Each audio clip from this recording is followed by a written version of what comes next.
दोस्तों, सबसे पहले हमारे एस्ट्रो आर्टिस्ट एचपी चैनल को सब्सक्राइब करें और बेल आइकॉन पर क्लिक करना ना भूलें ताकि आपको हमारी लेटेस्ट वीडियोस की नोटिफिकेशन मिल सके।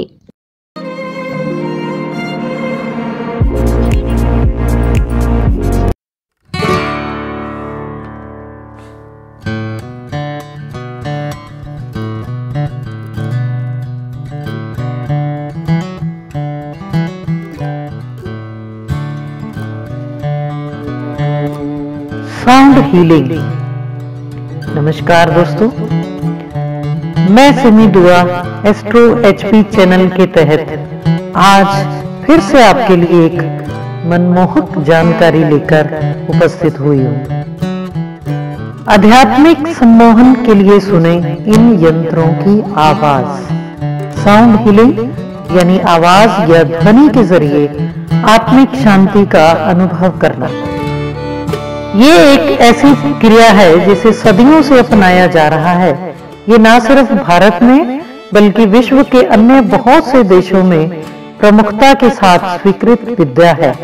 अगर आप मानसिक रूप से परेशान हैं या आपके घर में नकारात्मकता का माहौल बढ़ गया है, तो इस क्रिया के जरिए आपको शांति का अनुभव प्राप्त होता है और आपके आसपास का माहौल भी सकारात्मक ऊर्जा का प्रभाव तेज गति से फैलता है।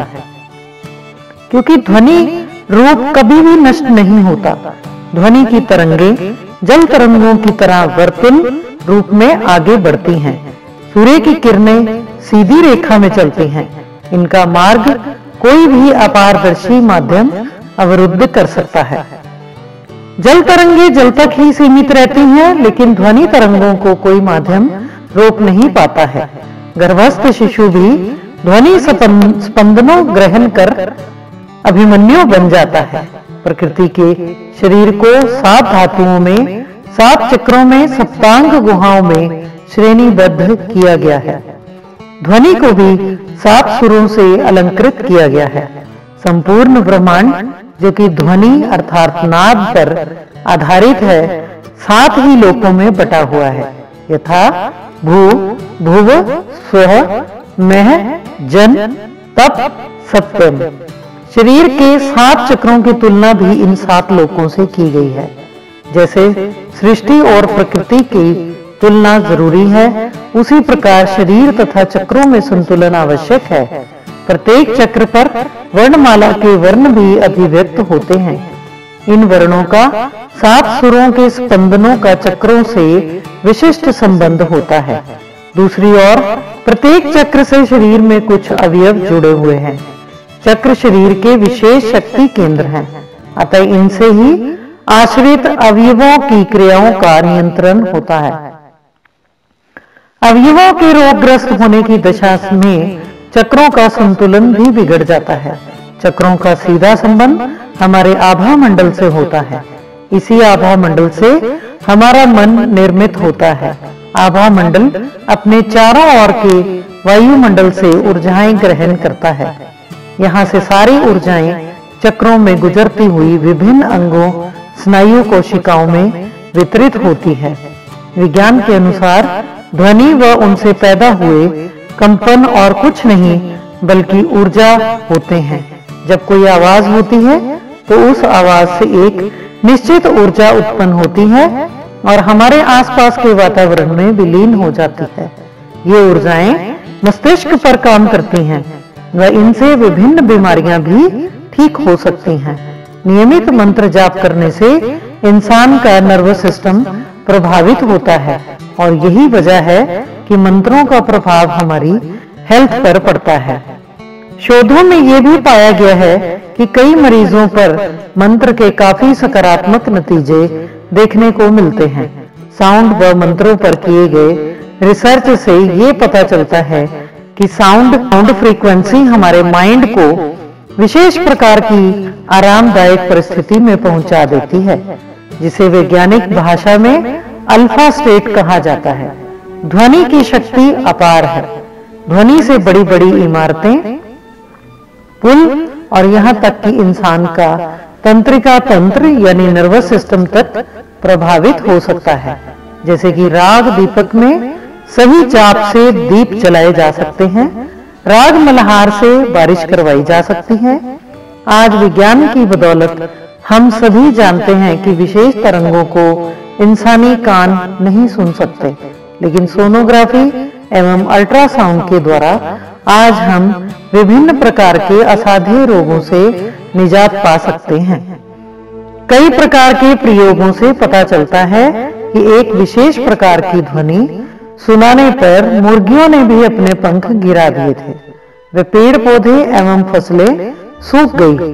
भावनाओं और मानसिक स्थितियों में भी कुछ रेजोनेंट फ्रीक्वेंसी होती है।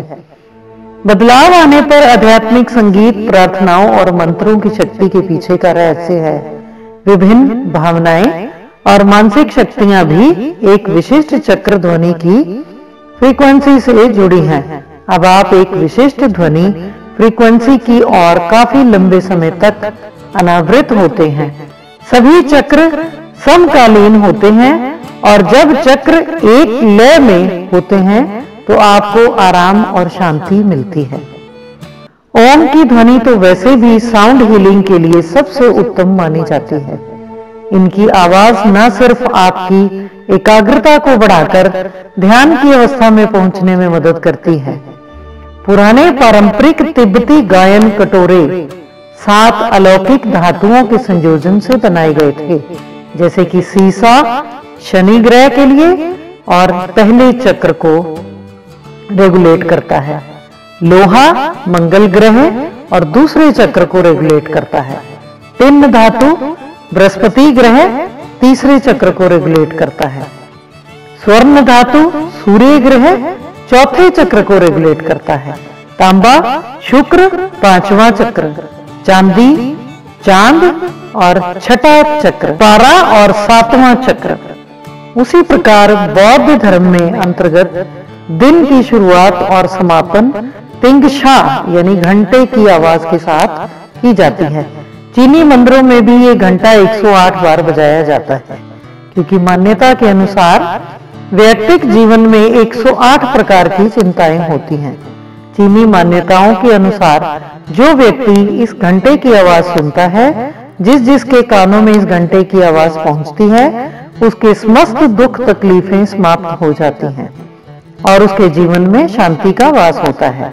उसकी चेतना जागृत होती है। प्राचीन समय में तिंगशा की ध्वनि की सहायता से बुरी आत्माओं को भी दूर किया जाता था, परंतु आज इसका प्रयोग मस्तिष्क और संपूर्ण देह को शांत करने के लिए किया जाता है। डोरजे मेडिटेशन बेल।